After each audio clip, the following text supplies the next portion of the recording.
अस्सलाम वालेकुम नाज़रीन, मैं हूं वसीम अली और आप देख रहे हैं Wasim Ali official YouTube channel. नाज़रीन, आज के इलाके के अंदर दो स्टोरीज हैं जिनके ऊपर बात करूंगा। एक तो यह है कि मरीम नवाज साहिबा जो कि काफ़ी टाइम से खामोश थी, किसी के ऊपर जो है वो कोई तनकीद नहीं कर रही थी, लेकिन आज मरीम नवाज साहिबा जो है वो गरजी भी हैं, बरसी भी हैं। तरीके साहब को आड़े हाथों सिर्फ लिया, जबकि सुप्रीम कोर्ट के जजेस को सुप्रीम कोर्ट ने जो रिसेंटली मखसूस नशिस्तों के ऊपर फैसला किया था ना, उसके ऊपर डट के मरीम नवाज साहिबा ने नेक्स्ट लेवल की जो है वो तनकीद की है। अब वो कौन से मुहर्रिकात हैं जिन्होंने मरीम नवाज साहिबा को एक लंबी खामोशी के बाद फ्रंट के ऊपर ले आए और मरीम नवाज साहिबा ऐसे जो है वो तनकीद उन्होंने सुप्रीम कोर्ट के ऊपर, सुप्रीम कोर्ट के जजेस के ऊपर की, तो इसके ऊपर बात करेंगे। जो दूसरी स्टोरी है वो बड़ी अहम है कि इलेक्शन कमीशन के दो इजलास होते हैं, दोनों इजलासों के बाद एक इलामिया जारी होता है और उस इलामिया के अंदर सुप्रीम कोर्ट को इलेक्शन कमीशन ने बड़े प्यारे अंदाज के अंदर आईना दिखाया और साथ में तरीके इंसाफ को भी शट अप कॉल दी है। दोनों स्टोरीज के हवाले से क्या कुछ तफसीलात है ये आज के व्लॉग के अंदर हम आपके साथ डिस्कस करेंगे। आगे बढ़ने से पहले सिर्फ एक ही रिक्वेस्ट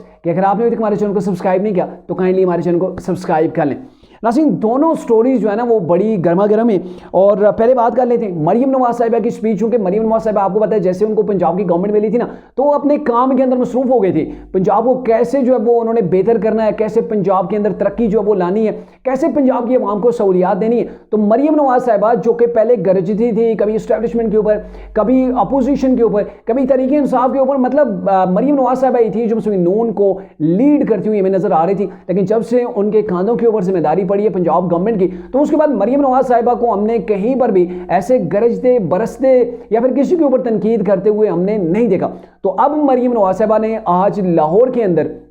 जो वो एक खिताब किया और वहां पर जो उनकी तकरीर थी, तकरीर के अंदर उन्होंने जुडिशरी को रगड़ा लगाया। सुप्रीम कोर्ट का रिसेंटली मखसूस जो नशिस्तें उनके फैसले के ऊपर उन्होंने जम के तनकीद की है, साथ में तरीके साहब को भी आड़े हाथों लिया। तो मरीम नवाज साहिबा चूंकि मखसूस नशिस्तों का जो मामला है, उसके बाद आपको भी पता है कि मुस्लिम नून की जो गवर्नमेंट है, इत्तेहादी गवर्नमेंट है, गवर्नमेंट के पास 2/3 मेजॉरिटी नहीं रहती है। अभी गवर्नमेंट मौजूद है, गवर्नमेंट मौजूद रहेगी, उनके पास सादा अक्सरियत है, 2/3 मेजॉरिटी नहीं है। यानी कि किसी भी लेवल के ऊपर अगर उनको कहीं पर भी आइन के ऊपर तरमीम करनी है आइन के अंदर, तो वो गवर्नमेंट जो है वो नहीं कर पाएगी। और ये सुप्रीम कोर्ट के अंदर से जो फैसला है जिसके ऊपर जो है वो हर तरफ से तनकीद हो रही है कि सुप्रीम कोर्ट ने रीराइट किया है पाकिस्तान के आइन को, और जो आइन के अंदर चीज मौजूद नहीं थी वो भी तरीके इंसाफ को जो वो प्रोवाइड की गई। तो इसकी वजह से अब मुस्लिम नून की जो क़यादत है और दीगर जो लोग हैं वो इतने गम और गुस्से के अंदर हैं कि अब वो सुप्रीम कोर्ट के जो फैसला है वो ये चाह रहे हैं कि इसको तस्लीम ना किया जाए और जम के जो वो तरीके इंसाफ के जो मखसूस नशिस्तें उनको मिली है तो इसके ऊपर तनकीद की जा रही है। मरीम नवाज साहिबा ने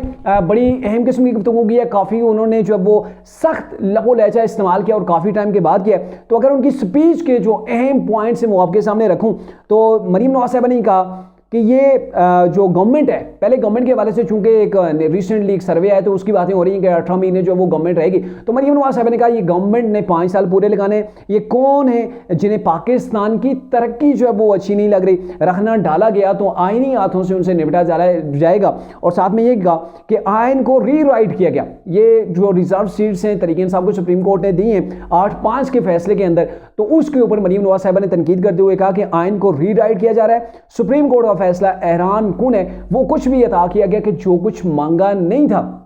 यानी कि तरीके इंसाफ बेसिकली वो बात कह रही है ना कि तरीके इंसाफ ने रिजर्व सीट के हवाले से ना तो पहले जो है वो फहरिस्तें जमा कराई इलेक्शन कमीशन के अंदर, फिर इलेक्शन के बाद इलेक्शन कमीशन के अंदर भी पटिशन दायर नहीं की, ना ही जो है वो पेशावर हाई कोर्ट के अंदर, ना ही सुप्रीम कोर्ट के अंदर। और जो डिमांड की जा रही थी वो सुन्नी इत्तेहाद ने की थी और सुन्नी इत्तेहाद की दरख्वास्त को सुप्रीम कोर्ट ने मुस्तरद करके तरीके इंसाफ को नवाजा था। तो इसके ऊपर मरीम नवाज साहिबा कह रही हैं कि जो उन्होंने मांगा नहीं था वो भी तरीके इंसाफ को जो है वो नवाजा गया। कहा जा रहा है कि 15 दिनों के अंदर तरीके इंसाफ को ज्वाइन कर लो। यानी कि तरीके इंसाफ के हवाले से सुप्रीम कोर्ट के अंदर से वो फैसले के अंदर लिखा गया था ना, जो शॉर्ट फैसला अभी तक आया है, तो उसके अंदर ये कहा गया था कि जो 41 में मेंबरान है तरीके इंसाफ के जो सुन्नी इत्तेहाद कौंसिल के अंदर शामिल हो गए, 15 दिन का उनके पास टाइम है कि वो तरीके इंसाफ को ज्वाइन कर लें। जिसको वापस लाना चाहते हैं वो मुजरिम है कौम का। मरीम नवाज साहब ने कहा ना जिसको आप अपने फैसलों के जरिए से वापस लाना चाहते हैं, डायरेक्टली जुडिशरी के ऊपर एक वार है कि आप जिनको अपने फैसलों के जरिए से वापस लाना चाहते हैं वो कौम का मुजरिम है। IMF को वापस लाने वाला पाकिस्तान के अंदर, चूंकि वो बात है ना कि 2017-18 के अंदर IMF को गुड बाय कह दिया था मुस्लिम नून की गवर्नमेंट ने,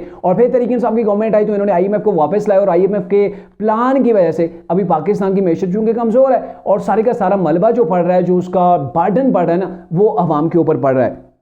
तो इसके बारे से इन्होंने कहा जी IMF को वापस लाने वाला, वो जेल के अंदर है, अडयाला जेल के अंदर अपने कर्मों की सजा जो वो भुगत रहा है। और ये कहा कि किसने नहीं देखा, इन्होंने अपने मुल्क को आग लगाई। ये 9 मई के वाकये की तरफ मरीम नवाज साहब ने यहाँ पे इशारा किया है कि जिसने अपने पाकिस्तान को आग लगा दी ना, जिसने पाकिस्तान के अंदर IMF वापस जो वो लाया, तो आप उसको वापस ला के पाकिस्तान की अवाम को जो वो किया देना चाहते हैं। और फिर इन्होंने ये कहा कि शुहदा की यादगारों के ऊपर हमला किया गया। अदालतों को ये सब चीज़ें नज़र नहीं आती कि एक तरफ 9 मई हुआ, शुहदा की यादगारों को जिन्होंने पाकिस्तान के लिए अपनी जानें कुर्बान की, तो उनकी यादगारों को वो तोड़ा गया। अब वो 9 मई को तो हुआ है, ये इंतहाई बदकिस्मती से ये कह सकते हैं हम कि जो वो ये 9 मई को जो कुछ हुआ है ये पाकिस्तान के अंदर ये अच्छा नहीं हुआ है, पाकिस्तान की स्टेट के ऊपर ये हमला हुआ है। हमारे जो शुहदा हैं जिन्होंने पाकिस्तान के लिए जिन्होंने कुर्बानियाँ दी, जिनको दुश्मन भी जो वो बहादरी के उनको खिताब देते रहे कि ये इन्होंने कितनी बहादरी से जो वो जंग लड़ी है, तो आपने उनके जाके जो उनकी यादगारें थी उनको आपने तोड़ा, उसको आग लगाई। तो ये तरीके इंसाफ के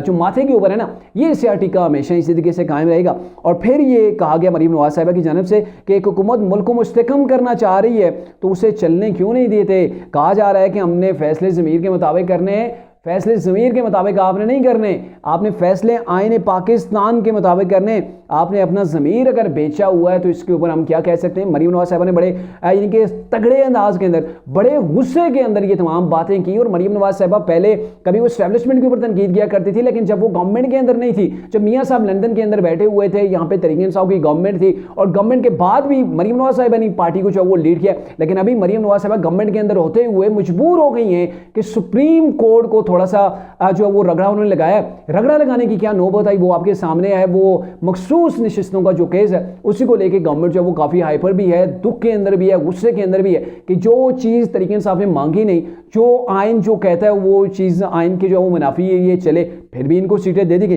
तो ये वो सारा गम व गुस्सा था मरीम नवाज साहिबा का जो सामने आया। और रिजर्व सीट के हवाले से गवर्नमेंट ने चैलेंज भी कर दिया है कि रिव्यू के अंदर जाएं, और रिव्यू के अंदर भी जो वो सुप्रीम कोर्ट को इन्होंने पिटीशन जो वो दायर कर दी और साथ में इस जो फैसला दिया गया था उसको भी जो वो उसके ऊपर भी स्टे के लिए जो पिटीशन जो वो दायर की गई है। अब यहाँ तो इलेक्शन कमीशन ने कैसे सुप्रीम कोर्ट को आईना दिखाया और साथ में तरीके इंसाफ की कान खिंचाई की, तरीके इंसाफ को शटअप काल दी। तो इलेक्शन कमीशन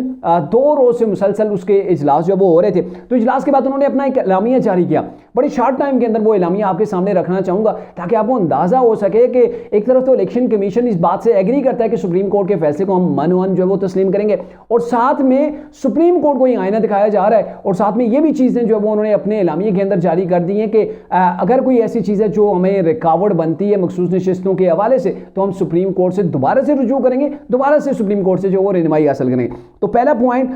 इजलास में इलेक्शन कमीशन ने सुप्रीम कोर्ट के फैसले पर अमल दरामद करने का फैसला किया, ये उनके एलामिया के अंदर लिखा हुआ है। ताहम इलेक्शन कमीशन की लीगल टीम को हदायत जारी की गई हैं कि सुप्रीम कोर्ट के फैसले की किसी भी पॉइंट के ऊपर अमल दरामद में अगर रुकावट है तो फौरन उसकी आइडेंटिफाई करें उस पॉइंट को जो कि फैसले के अंदर रुकावट बन रहा है, और ताम मजीद रहनुमाई के लिए सुप्रीम कोर्ट से रुजू किया जा सके। यानी कि अगर कहीं पर आईनी मामला आ गया ना कि आप जब वो रिजर्व सीट्स अगर तरीके इंसाफ के लोगों की नहीं बनती, या फिर 39 लोगों को रिजर्व सीट जो है वो उसकी तनासब से बनती हैं, या फिर 41 का जो मामला है जो कि आज़ाद सीट के अंदर सुन्नी इत्तेहाद कौंसिल के अंदर फिर शामिल हो गए थे, अब वो सुन्नी इत्तेहाद कौंसिल के रुकन थे, तो उनके हवाले से कहीं पर भी अगर आता है तो सुप्रीम कोर्ट के अंदर मामले को चैलेंज किया जाएगा या फिर रिव्यू पिटीशन जो है वो दायर की जाएगी।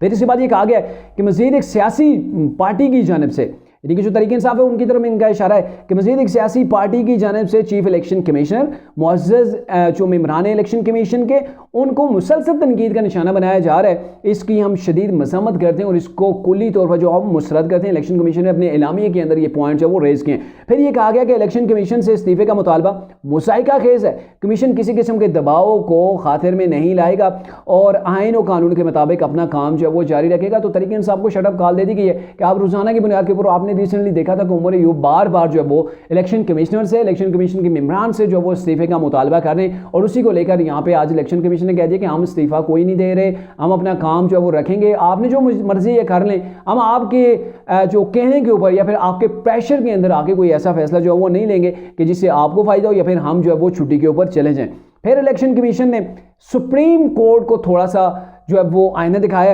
इलेक्शन कमीशन ने किसी फैसले के अंदर गलत तशरीह नहीं की। आज इलामिया के अंदर दो टोक अंदाज के अंदर इलेक्शन कमीशन ने लिखा है कि जो इलेक्शन कमीशन है उसने किसी फैसले की गलत तशरीह नहीं की। इलेक्शन कमीशन ने पीटीआई की इंट्रा पार्टी इलेक्शन को दुरुस्त नहीं करार दिया, जिसके खिलाफ पीटीआई मुख्तलिफ फोरम्स के ऊपर के मुख्तलिफ फोरम्स वो पहले इलेक्शन कमीशन, फिर पेशावर हाई कोर्ट, मतलब फिर हाई कोर्ट्स और सुप्रीम कोर्ट के अंदर मामला फाइनली जो है वो गया था और पीटीआई मुख्तलिफ फोरम्स के ऊपर गई और इलेक्शन कमीशन के फैसले को अपहोल्ड किया गया, यानी कि इलेक्शन कमीशन का जो फैसला था उसी को बरकरार रखा गया। चूंकि पीटीआई के इंट्रा पार्टी इलेक्शन वैलिड नहीं थे, इसलिए जो है वो उसके बाद इलेक्शन कमीशन ने दफ़ा 215 के तहत तरीके इंसाफ का जो बल्ले का इंतखाबी निशान था, बैट का इंतखाबी निशान था, वो विड्रॉ कर लिया था इलेक्शन कमीशन ने। फिर आता है जी जो मखसूस नशिस्तों के बारे से फैसला किया गया सुप्रीम कोर्ट का, उसके ऊपर इलेक्शन कमीशन जो है वो अपने अहम पॉइंट जो है वो रेस करता है, जिसके अंदर बताया जाता है जिन 39 मेंबरान जो एमएनएज हैं उनको पीटीआई का एमएनए करार दिया गया। इन्होंने अपने कागजात नामजदगी के अंदर तरीके इंसाफ के साथ अपनी एफिलिएशन जो वो जाहिर की थी। बड़ा अहम पॉइंट है कि 39 लोगों के हवाले से जो सुप्रीम कोर्ट ने बताया कि ये तरीके इंसाफ के एमएनए, तो उन्होंने अपनी कागजात नामजदगी के अंदर अपनी तरीके इंसाफ के साथ एफिलिएशन जो वो जाहिर की थी। जबकि किसी भी पार्टी के उम्मीदवार होने के लिए, किसी भी अगर पार्टी के आप उम्मीदवार हैं, किसी पार्टी से आपका तल्लक है, तो उसके लिए क्या कायदा है? उसके लिए इलेक्शन कमीशन लिखता है कि पार्टी का टिकट और डिक्लेरेशन जो है वो रिटर्निंग ऑफिसर्स के पास जमा कराना जरूरी होता है। यानी कि सिर्फ एक पार्टी के साथ एफिलिएशन जाहिर करना ये जो वो काफ़ी नहीं होता है, बल्कि क्या चीज़ चाहिए होती है? पार्टी का आपने टिकट देना होता है और साथ में आपने डिक्लेरेशन फॉर्म जो है वो सारी चीज़ें जो है वो आपने डॉक्यूमेंट्स जो है वो रिटर्निंग ऑफिसर्स के पास जो है वो आपने जमा कराने होते हैं। ये बड़ा ज़रूरी होता है और इन 39 उम्मीदवारों ने डिक्लेरेशन फॉर्म और साथ में टिकट जो तरीके इंसाफ के वो जमा नहीं कराए थे। लिहाजा रिटर्निंग ऑफिसर्स के लिए मुमकिन नहीं था कि तरीके इंसाफ के ये जो पीटीआई के मेंबरान थे इनको जो है वो डिक्लेयर करते कि ये तरीके इंसाफ के, तो ये मुमकिन ही नहीं था क्योंकि आपने डॉक्यूमेंट्स ही वो नहीं दिए थे। फिर 41 जो मेंबरान है जो सुन्नी इत्तेहाद काउंसिल के अंदर शामिल हो गए, उसके वाले से इलेक्शन कमीशन लिखता है कि 41 उम्मीदवारों को आज़ाद डिक्लेयर किया गया। इन्होंने ना तो अपने कागजात नामजदगी के अंदर तरीके इंसाफ का कहीं पर जिक्र किया और ना ही पार्टी की एफिलिएशन जो है वो जाहिर की गई, यानी कि इन्होंने अपने आप को कुल्ली तौर पर साइड में रखा। आज़ाद उम्मीदवार के तौर पर इन्होंने अपने नॉमिनेशन पेपर जमा कराए, कहीं पर तरीके इंसाफ का नाम अपने नॉमिनेशन पेपर्स के अंदर जो वो नहीं लिया और ना ही किसी पार्टी का इन्होंने टिकट जो है वो जमा कराए। तो लिहाजा रिटर्निंग ऑफिसर ने इनको आज़ाद हैसियत के अंदर इलेक्शन लड़ने की जो है वो इजाज़त दी। फिर इलेक्शन कमीशन कहता है इलेक्शन जीतने के बाद जो कायदा है, जो कानून के तहत जो है वो 3 रोज़ के अंदर अंदर जो आज़ाद उम्मीदवार हैं उन्होंने पार्टी को जो है वो ज्वाइन करना होता है। तो इन्होंने एमएनए जो था 41 ने इन्होंने सुन्नी इत्तेहाद काउंसिल को जो है वो के अंदर जो वो शमूलियत इख्तियार कर ली। सुप्रीम कोर्ट में सुन्नी इत्तेहाद काउंसिल ने इलेक्शन कमीशन और पेशावर हाई कोर्ट के अंदर के फैसले के खिलाफ जो है वो पटिशन दायर की थी और सुप्रीम कोर्ट ने सुन्नी इत्तेहाद काउंसिल की पटिशन को मखसूस नशिस्तों के बाद जो सुप्रीम कोर्ट के अंदर उन्होंने जमा कराई थी उसको मुस्तरद कर दिया। और मुस्तरद करने के बाद तरीके इंसाफ ने, जिसने पटिशन ही दायर नहीं की थी, जिसने मुतालबा ही नहीं किया था कि हमें मखसूस नशिस्तें दी जाएँ, तो उनको मखसूस नशिस्तें जो है वो दे दी गई। तो ये सारा वो एलामिया था। इस एलामिया के अंदर ज़ाहिर है इलेक्शन कमीशन ने सुप्रीम कोर्ट को आईना ऐसे दिखाया कि पहली तो बात यह कि 39 जो मेंबरान है जिनके हवाले से आप ये कह रहे हैं कि ये तरीके इंसाफ के, तो इन्होंने सिर्फ एफिलिएशन जाहिर की थी, इन्होंने तरीके इंसाफ का टिकट ही नहीं दिया। अगर ये टिकट देते तो फिर हम इनको तरीके इंसाफ का उम्मीदवार मानते। इन्होंने डिक्लेरेशन फॉर्म ही जो है वो क्लियर नहीं किया, वो ही नहीं दिया, तो कैसे हम इनको माने? और जो 41 लोग थे जिनको आपने 15 दिन का टाइम दिया ना कि आप 15 दिन के अंदर तरीके इंसाफ को ज्वाइन कर लें, तो ये जो आप इनको कह रहे हैं इन लोगों ने तो अपनी एफिलिएशन जाहिर नहीं की, तरीके इंसाफ का नाम जो है वो नामजदगी के अंदर कहीं पर नहीं लिखा। ये सारी चीज़ें ऑन द रिकॉर्ड मौजूद है इलेक्शन कमीशन के पास। तो ये वो सारी चीज़ें कि इलेक्शन कमीशन ने तरीके इंसाफ को भी शटअप कॉल दे दी है कि हमने कहीं पर नहीं जाना, हमने आईन और कानून के मुताबिक जो है वो काम कर रहे हैं। और साथ में सुप्रीम कोर्ट को भी वाज़ेह कर दिया है कि असल हकायक ये हैं और आपका फैसला वो क्या है वो ज़ाहिर सुप्रीम कोर्ट समझ सकती है। और उसके ऊपर जो तनकीद हो रही है तो ज़ाहिर सुप्रीम कोर्ट भी देख रही है कि ये सारे मामला जो है वो क्या चल रहा है।